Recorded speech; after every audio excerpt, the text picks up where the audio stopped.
الحمد لله نحمده ونستعينه ونستغفره ونستهديه ونؤمن به ونتوكل عليه ونعوذ بالله من شرور أنفسنا ومن سيئات أعمالنا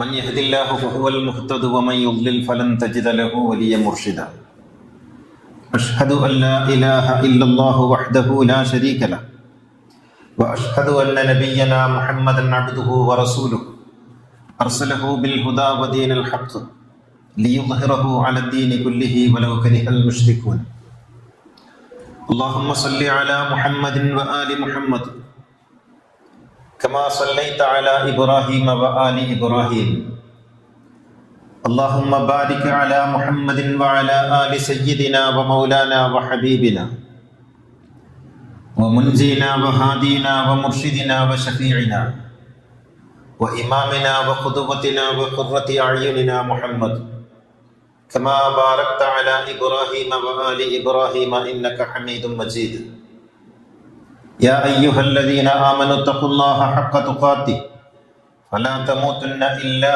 وأنتم مسلمون أعوذ بالله من الشيطان الرجيم بسم الله الرحمن الرحيم وما محمد إلا رسول قد خلت من قبله الرسل أفإن مات أو قتل انقلبتم على أعقابكم ومن ينقلب على عقبيه فلن يضر الله شيئا وسيجزي الله الشاكرين. ബഹുമാന്യരായ സഹോദരന്മാരെ, സഹോദരികളെ, ജീവിതത്തിൽ സൂക്ഷ്മതയും തഖ്വയും പുലർത്തണമെന്ന് എന്നെയും നിങ്ങളെയും ഉണർത്തുകയാണ്. അള്ളാഹു നമ്മെ എല്ലാവരെയും സജ്ജനങ്ങളിൽ ഉൾപ്പെടുത്തി അനുഗ്രഹിക്കുമാറാകട്ടെ. എല്ലാവർക്കും അനുഗ്രഹീതമായ മീലാദ് ആശംസകളും സമൃദ്ധമായ ഓണാശംസകളും നേരുകയാണ്. ഇന്ന് ഈ രണ്ട് ആഘോഷങ്ങളും മലയാളികൾ ഒന്നിച്ചാണ് കൊണ്ടാടുന്നത്. ഒന്നൊരു പ്രവാചകന്റെ ജന്മവുമായി ബന്ധപ്പെട്ട സന്തോഷമാണെങ്കിൽ മറ്റൊന്ന് ഒരു മഹത്തായ സ്വപ്നവുമായി ബന്ധപ്പെട്ട കാർഷിക ആഘോഷമാണ്. രണ്ടും മനുഷ്യനെ നല്ലതിനെക്കുറിച്ച് ചിന്തിക്കാനും നന്മ പ്രവർത്തിക്കാനും പ്രേരിപ്പിക്കുന്ന ആഘോഷങ്ങളാണ്. ഇന്നത്തെ ദിവസം നമുക്ക് പ്രവാചകനെ കുറിച്ച് ചിലത് പറയേണ്ടതായിട്ടുണ്ട്. ആരാണ് മുഹമ്മദ് നബി എന്ന ചോദ്യത്തിന് സമൂഹത്തിൽ നൽകപ്പെടുന്ന ഉത്തരം പലപ്പോഴും ഇസ്ലാമിനെ ഹൈജാക്ക് ചെയ്തിട്ടുള്ള പൗരോഹിത്യം പറഞ്ഞ കഥകളിലുള്ള മുഹമ്മദിനെ കുറിച്ചാണ് ആളുകൾക്ക് അറിയാവുന്നത്, അവർ പറയാറുള്ളത്. പലപ്പോഴും നമ്മൾ ഖുത്ബയിൽ പറഞ്ഞതുപോലെ ഒരു മഹാപ്രവാചകൻ, മഹാഗുരു എന്നിടത്ത് നിന്ന് മുഹമ്മദ് നബിയെ താഴ്ത്തിക്കൊണ്ടുവന്ന് ഇറക്കിക്കൊണ്ടുവന്ന് തങ്ങൾക്കുള്ള സകല വീക്ക്നെസ്സുകളും ബലഹീനതകളും മുഹമ്മദ് നബിക്ക് ഉണ്ടെന്ന് വരുത്തി തീർത്ത് അങ്ങനെ ഒരു മുഹമ്മദ് നബിയെയാണ് പരിചയപ്പെടുത്തിയിട്ടുള്ളത്. ഇത് ഹദീസുകൾ നിർമ്മിച്ച മുഹമ്മദ് നബിയാണ്. ആ മുഹമ്മദ് നബിക്ക് മൂല്യങ്ങളില്ല. ഹദീസുകൾ നിർമ്മിച്ച മുഹമ്മദ് നബിക്ക് മാനവികതയില്ല. ഹദീസുകൾ നിർമ്മിച്ച മുഹമ്മദ് നബിക്ക് സമൂഹത്തിൽ ഏതെങ്കിലും വിധത്തിൽ ഉയർന്നു നിൽക്കുന്ന മഹത്വങ്ങൾ ഏതുമില്ല. എന്നാൽ ഇന്നത്തെ ഖുത്ബയിൽ എനിക്ക് സമൂഹത്തോട് പറയാനുള്ളത് അക്കേട്ടയാളല്ല മുഹമ്മദ് നബി എന്നാണ്. ഈ പുരോഹിതന്മാർ പറഞ്ഞു പരത്തുന്നതല്ല മുഹമ്മദ് നബി. അവർക്ക് വേണ്ടുന്ന ഒരു നബിയെ സൃഷ്ടിച്ചെടുക്കുകയാണ്. തങ്ങളുടെ കുടിലമായ താല്പര്യങ്ങൾക്ക്, തങ്ങളുടെ സംഘടനാ താല്പര്യങ്ങൾക്ക്, തങ്ങളുടെ സാമ്പത്തിക താല്പര്യങ്ങൾക്ക്, തങ്ങളുടെ രാഷ്ട്രീയ താല്പര്യങ്ങൾക്ക് പരുവപ്പെടുത്തിയ ഒരു മുഹമ്മദിനെയാണ് അവർ ഉണ്ടാക്കിയെടുത്തിട്ടുള്ളത്. കാരണം അവരുടെ എല്ലാ ഇംഗിതങ്ങൾക്കും ശരിപോളുന്ന ഒരു പ്രവാചകനെ അവർക്ക് ആവശ്യമുണ്ട്. അവർക്ക് വർഗീയതയ്ക്ക് വർഗീയത വേണം, അവർക്ക് പരമത വിദ്വേഷം വേണം, അവർക്ക് ബാലികമാരെ വിവാഹം ചെയ്യണം, അവർക്ക് ഒന്നിൽ കൂടുതൽ കല്യാണം കഴിക്കണം, അവർക്ക് നാടുകൾ വെട്ടിപ്പിടിക്കണം. ഇങ്ങനെ അവർക്ക് അവരുടേതായ ഒരുപാട് താല്പര്യങ്ങളുണ്ട്. ആ താല്പര്യങ്ങൾക്ക് അനുസൃതമായ ഒരു പ്രവാചകനെ അവർ ഉണ്ടാക്കി വെച്ചു. അത് അള്ളാഹു അയച്ച നബിയല്ല, ദൈവമയച്ച ദൂതനല്ല, മറിച്ച് ഈ പൗരോഹിത്യമുണ്ടാക്കിയെടുത്ത, ഭരണകൂടമുണ്ടാക്കിയെടുത്ത ഒരു പ്രവാചകനാണ്. ആ പ്രവാചകനെയാണ് സമൂഹത്തിന് പരിചയമുള്ളത്. യഥാർത്ഥത്തിൽ കാർമേഘത്തിനപ്പുറത്ത് നിൽക്കുന്ന ഒരു ചന്ദ്രനുണ്ട്. ആ ചന്ദ്രനാണ് വെളിയിൽ കൊണ്ടുവരേണ്ടത്. ഇക്കാണുന്ന ചിത്രമല്ല, ചിത്രത്തിനപ്പുറത്തൊരു ചിത്രമുണ്ട്, കാഴ്ചക്കപ്പുറത്തൊരു കാഴ്ചയുണ്ട്. ആ മുഹമ്മദാണ് പ്രകാശത്തിന്റെ പ്രകാശമായ, ജ്ഞാനത്തിന്റെ ഉറവിടമായ, സകല മനുഷ്യരെയും ഒരുപോലെ ചേർത്ത് നിർത്തുന്ന, മനുഷ്യനെന്ന സത്യത്തെ സ്നേഹിക്കുന്ന ഒരു പ്രവാചകനുണ്ട്. ആ പ്രവാചകനെ നമുക്ക് എവിടെ നിന്ന് കിട്ടും? ഖുർആനിൽ നിന്ന് കിട്ടും. അതിനാൽ ഹദീസുകൾ ഉൽപ്പാദിപ്പിച്ചിട്ടുള്ള കൃത്രിമമായ ഈ മുഹമ്മദ് നബിയെ നമുക്ക് മാറ്റി നിർത്താം. എന്നിട്ട് വിശുദ്ധ ഖുർആൻ പറഞ്ഞ മുഹമ്മദ് നബി ആരാണ് എന്ന് നമുക്ക് നോക്കാം. ആ പ്രവാചകനെ കുറിച്ച് നാം പഠിക്കുമ്പോഴറിയാം ഈ പുരോഹിതന്മാരുണ്ടാക്കിയത് കള്ള നാണയമാണെന്ന്, അത് വ്യാജമാണെന്ന്. ശ്രീനാരായണ ഗുരു അനുകമ്പാ ദശകത്തിൽ പറഞ്ഞ കരുണാവാൻ നബി മുത്തുരത്നമോ, മുത്തായി രത്നമായി പ്രകാശിതമാകുന്ന ഒരു പ്രവാചകനെ കുറിച്ച് ഗുരു പറയുന്നുണ്ട്. വള്ളത്തോൾ പറയുന്നുണ്ട്, ചിരപ്രവൃദ്ധമാം തമസ്സകറ്റുവാൻ ധരയിലേക്ക് ഈശൻ നിയോഗിച്ച സൂര്യൻ.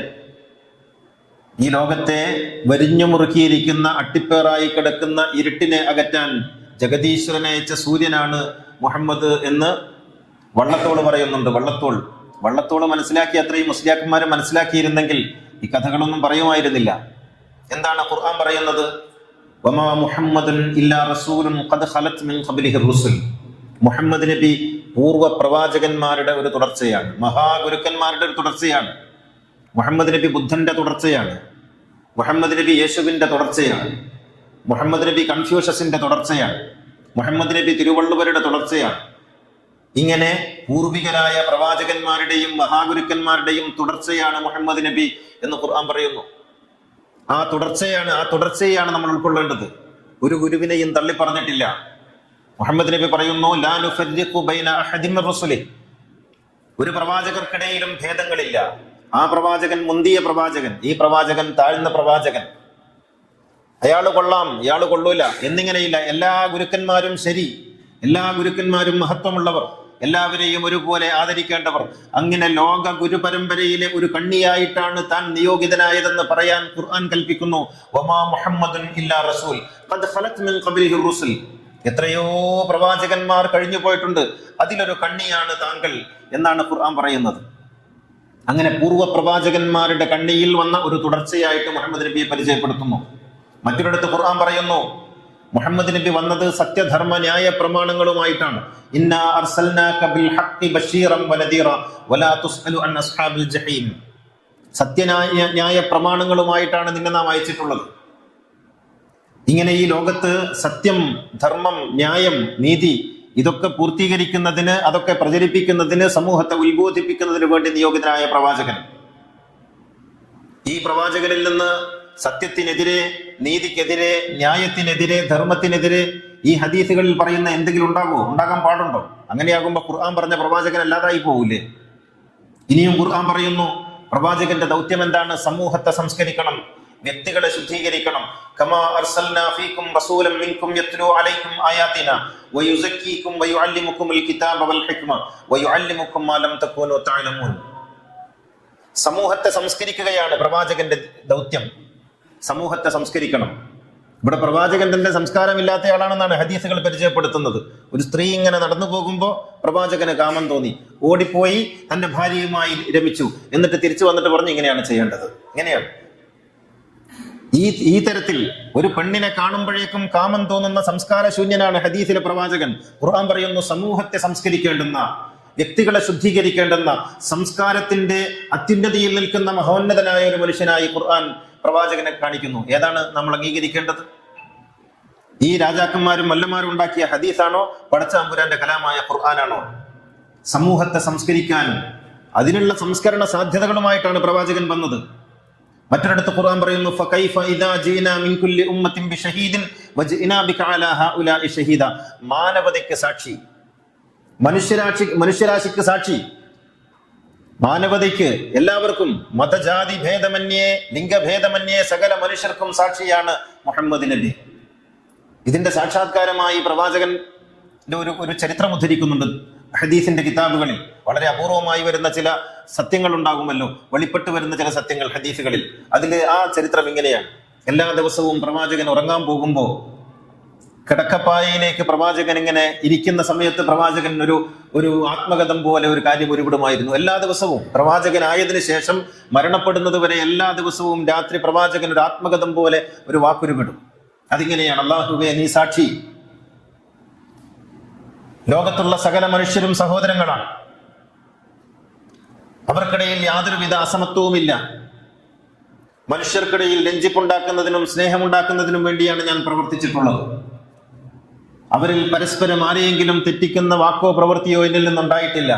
മനുഷ്യർ സഹോദരങ്ങളാണ്, നീ സാക്ഷി എന്ന് പറഞ്ഞുകൊണ്ടാണ് പ്രവാചകൻ എല്ലാ ദിവസവും ഉറങ്ങിയിരുന്നത്. മാനവതയ്ക്ക് സാക്ഷിയാണ്. പ്രവാചകന് ഹിന്ദുവില്ല, പ്രവാചകന് മുസൽമാനില്ല, പ്രവാചകന് യഹൂദനോ ക്രിസ്ത്യാനിയോ ഇല്ല. പ്രവാചകന്റെ മുന്നിൽ ഉള്ളത് മനുഷ്യനെന്ന സത്യമാണ്. ഗുരുക്കന്മാർ അങ്ങനെയാണ്. ഗുരുക്കന്മാർക്ക് മുന്നിൽ ഭേദങ്ങളൊന്നുമില്ല, സ്ത്രീകളും പുരുഷനുമില്ല. അതുകൊണ്ടാണ് പ്രവാചകന്റെ ശിഷ്യകൾ എന്നൊക്കെ പറയുമ്പോൾ ആളുകൾക്ക് മനസ്സിലാവാത്തത്. ഈ പുരോഹിതന്മാർക്ക് ഇതൊക്കെ പ്രശ്നങ്ങളാണ്. എന്നാൽ പ്രവാചകന്മാർക്ക് മുന്നിലുള്ളത് മനുഷ്യരാണ്.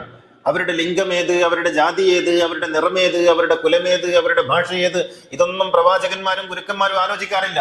മുന്നിൽ വരുന്ന മനുഷ്യർ അവർക്ക് സത്യത്തിന്റെ വേദം ഓതിക്കൊടുക്കും, അവർക്ക് ധർമ്മം ഉപദേശിക്കും, അവർക്ക് നേർവഴി കാണിക്കും, അവരുടെ ദുഃഖങ്ങൾ അകറ്റും. ഇതാണ് പ്രവാചകന്മാരുടെ ദൗത്യം. പ്രവാചകനെ കുറിച്ച് മറ്റൊരിടത്ത് പറയുന്നു ഖുർആൻ, വേദവാണിയുടെ പ്രചാരകനാണ്, പ്രക്ഷേപകനാണ് പ്രവാചകൻ.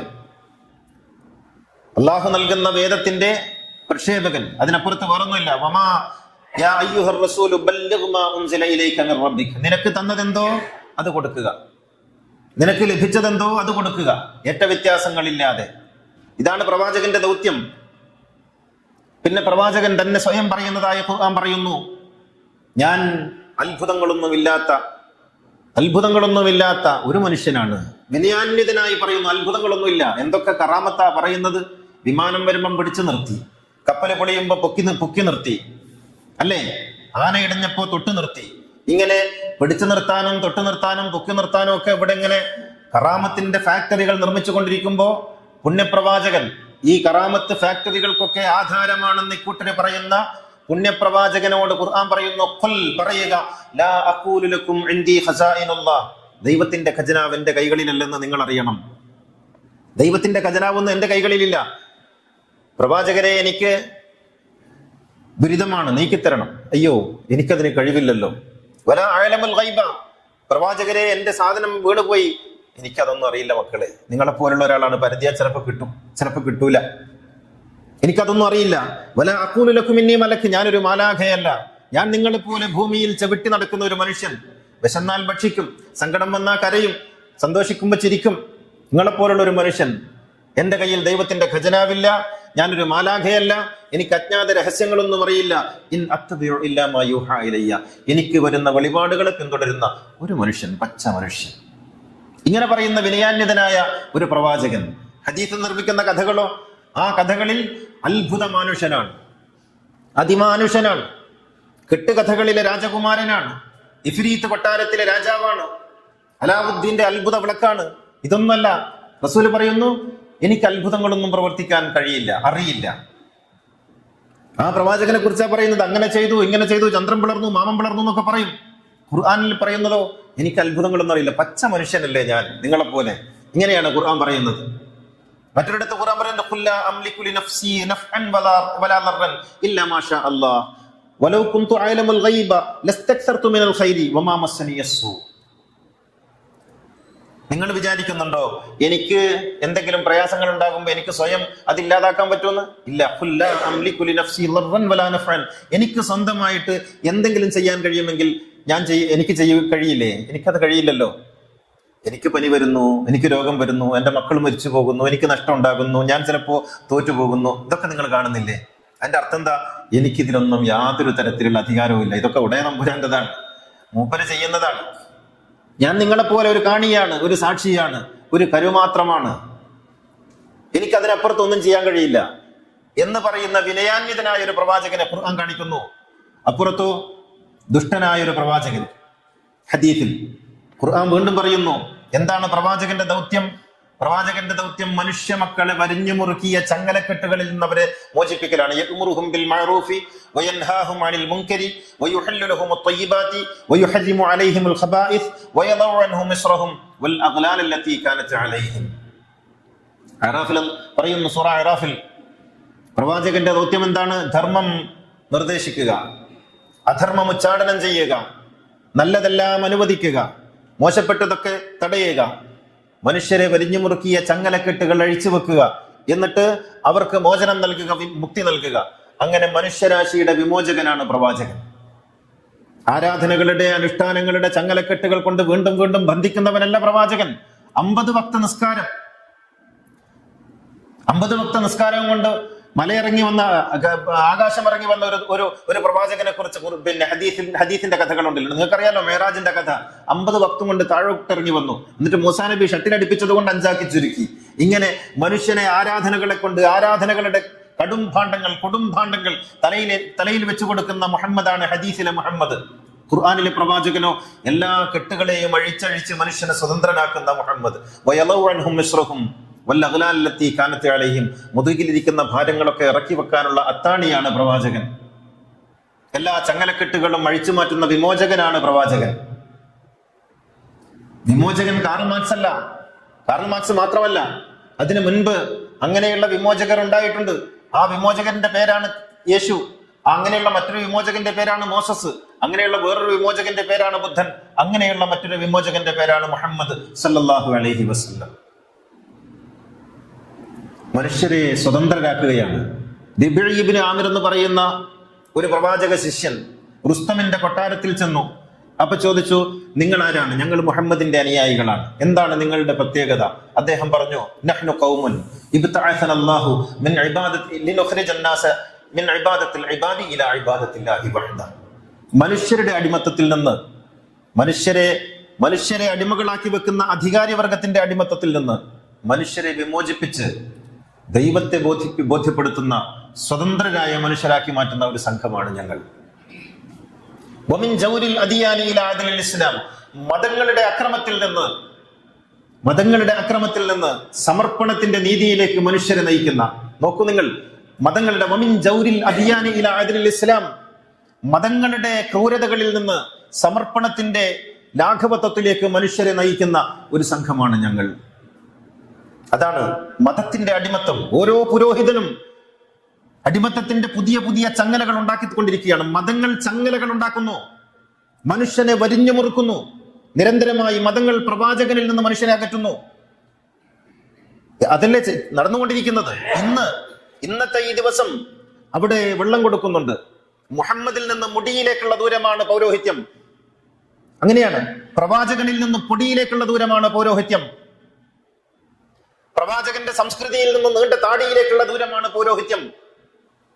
പ്രവാചകന്റെ സുന്ദരമായ സംസ്കാരത്തിൽ നിന്ന് മുറിഞ്ഞ പാന്റിലേക്കുള്ള ദൂരമാണ് പൗരോഹിത്യം. ഇത് മതം, അത് പ്രവാചകൻ. സൗന്ദര്യമാണ് പ്രവാചകൻ, വൈരൂപ്യമാണ് പൗരോഹിത്യം. അഴകാണ് പ്രവാചകൻ, സകലമാന ഭീകരതയുമാണ് പൗരോഹിത്യം. സമാധാനമാണ് പ്രവാചകൻ, ആകുലതകളാണ് പൗരോഹിത്യം സമ്മാനിക്കുന്നത്. തമ്മിലുള്ള വ്യത്യാസം മനസ്സിലാക്കണം. എല്ലാവിധ ചങ്ങലക്കെട്ടുകളും അഴിച്ചു മാറ്റുന്നവൻ പ്രവാചകൻ, ചങ്ങലക്കെട്ടുകൾ വീണ്ടും വീണ്ടും പണിയുന്നവൻ പൗരോഹിതൻ. അതാണ് പ്രവാചകനും പുരോഹിതനും തമ്മിലുള്ള വ്യത്യാസം.